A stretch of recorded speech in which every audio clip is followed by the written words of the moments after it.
જૂનાગઢ જિલ્લામાં આજે ભારે વરસાદ પડ્યો ત્યારે સૌથી વધુ વરસાદ મેદરડા તાલુકામાં પડ્યો।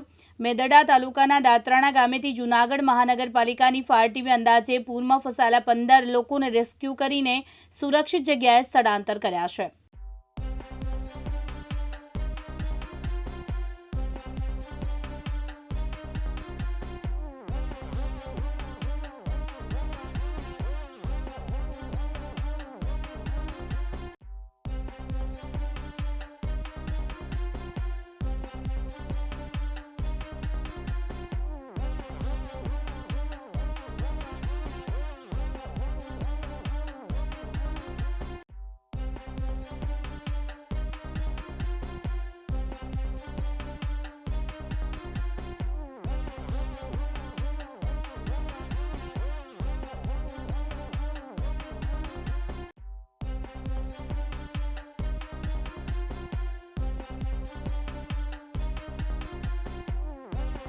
પ્રકાશ દવે સાથે યજ્ઞેશ ભટ્ટ, દિવ્યાંગ ન્યૂઝ, જૂનાગઢ।